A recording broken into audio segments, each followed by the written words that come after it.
Welcome back, ladies and gentlemen, to my part two of Everything Wrong with TLC 2018. We left off on the Ronda Rousey versus Nia Jax match. Um, so this time we are here to redeem ourselves to my reaction to this 21-minute video, and let's get into it. Talking about how Nia broke Becky Lynch's face while Tamina does absolutely nothing, and that's it. Also, if Nia really wants to be known as the face breaker, why doesn't she, break other wrestlers' faces? Calling yourself a name is one thing, but showing it solidifies your status as said name. Get Nia fresh. Nia Jax is not even trying with those punches. Good lord. Quit threatening that you're gonna punch Ronda Rousey in the face and actually punch her in the face. This isn't a new situation. And the way Ronda counters a lot of moves are awesome. The fight of the dog, it's the sex of the dog. Renee Young is making absolutely no sense on commentary. Right. Ronda's done. Renee has absolutely zero faith that Ronda can get out of this predicament. It's Ronda freaking Rousey. And kissing. I guess it doesn't matter if you win a match or lose a match. There's always a big chance you're going to get assaulted backstage. I would have honestly swapped the idea of Elias taking on Bobby Lashley in a ladders match this match, because to me it raised the stakes higher for Daniel Bryan and AJ Styles to face off in a ladder style match for the WWE Championship. Also, a majority of the bigger feuds were passed up for stipulations in favor of feuds that we hardly remember or care about. AJ Styles non-pyro. I suppose AJ Styles got his inspiration for this TLC ring gear from Naomi. Who would have thought? Despite what he calls himself, I am not referring to Daniel Bryan as the new Daniel Bryan. He can go fickle himself for all I care just because he ripped me off that one time on Miss TV. I'm on to you, Daniel. He's never a jerk like this. Well, except for the time when you guys were part of the Nexus, he was definitely a jerk then. Plus, Daniel has been a jerk to people throughout his career. What are you talking about? Because Daniel is going through the same routine he played on Brock Lesnar last month, I'm throwing in another 5 sins. It's irritating as hell. No countouts. Tom Phillips just said that this match doesn't contain any countouts, despite the fact that this is just a regular singles match. What an idiot. Daniel Bryan spent the better part. Over half of this commentary is discussing the new character of Daniel Bryan, instead of what's actually going on right now with said new Daniel Bryan. Hell, I bet AJ Styles could win the WWE title right now, and the commentators would still be talking about Daniel's new character instead of realizing what just happened. Thinking before every move he makes. He's also putting himself in the I'm obviously going to kick you and giving you a chance to counter position. Got your nose. This is not the old Daniel Bryan. Cares anymore. Oh, he's a terrible representative. Oh, shut your face. For real, Baron.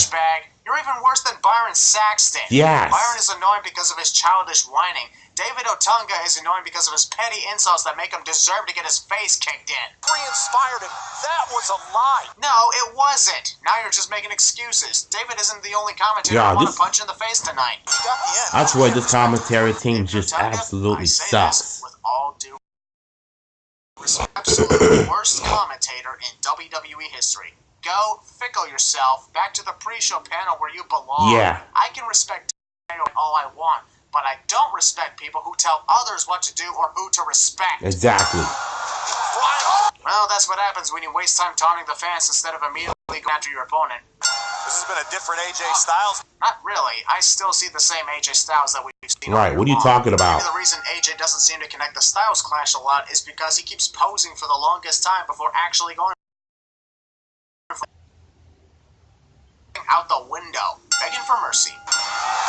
Since the Yes Movement is dead, we can officially confirm that the true property of these kicks go to The Miz, since they are the It kicks, and these are just whatever kicks. The champion always. That Hurricane Rana counter into the pin was perfectly timed. This time I'll give it a double sin remover. Brian's looking for the lapel lock. I get that we aren't calling it the Yes Lock anymore since that movement is gone, and I don't mind referring to it as the lapel lock again, but I think a more fitting name would be the New Lock or something, especially since Daniel is desperate for people to call him the new Daniel Bryan. Meanwhile, on this far side of the arena, very nice phenomenal forearm, but you can't win the match on the outside of the ring, and it's really not worth taking the risk when the count is up to 7. In my opinion, this interview shouldn't have happened because now they just dropped the obvious hint that Ronda Rousey is interfering in tonight's main event. Corey Graves' grumpy face.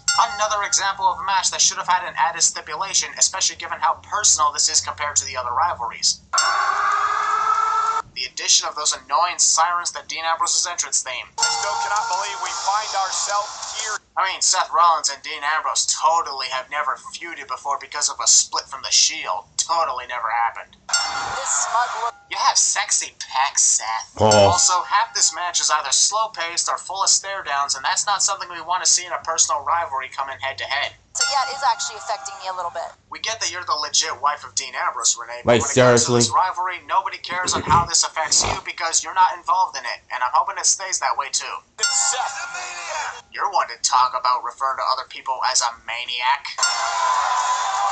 I can understand that this is boring, Chance, because this match indeed was pretty boring. But I'm honestly shocked that we're not even 2 minutes into this match by the time the fans start At all. cheering that. Especially when it started out decent. Call the match. This is for the Intercontinental Championship. Thank you!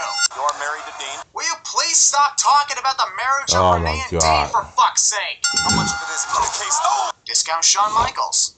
Pure assault. Well, it's a wrestling match, so assault is allowed just as long as it's following the rules of the match. I'm not a joke, alright?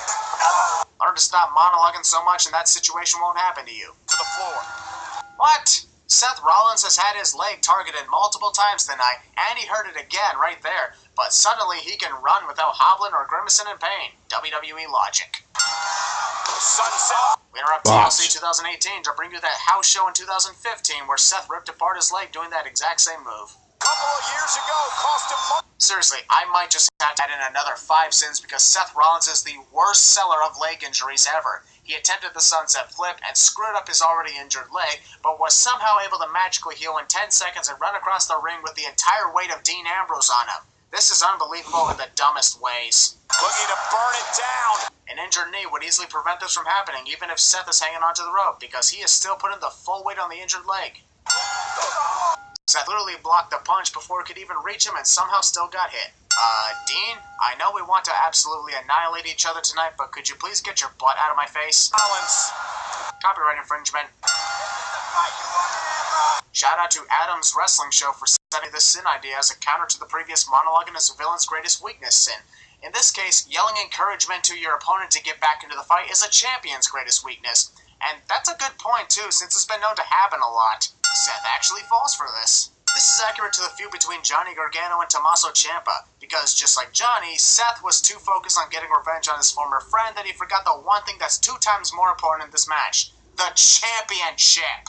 And as a result, Facts. he lost. No one to blame but yourself, Seth. It takes nearly 2 hours for this event to start TLCing again. I actually like this rendition of Silent Night for the upcoming main event. Besides, I'm not the Grinch. Yeah, I enjoy think this main Christmas event from pretty time much to time. saved TLC. To this matchup. That's a great line, except for one problem. This is Asuka's forgotten first this way ever recording. TLC match, so how is she returning to this matchup? Really lives up to her. Gotta watch where you're going, Charlotte. Also, shouldn't Becky Lynch's title be already hanging above the ring like they normally do? Why isn't the title already above the ring? It's been like 2 months since Nia Jax broke her face. Alright guys, I'm gonna end this in part 2. I will be back with you in part 3. And stay tuned.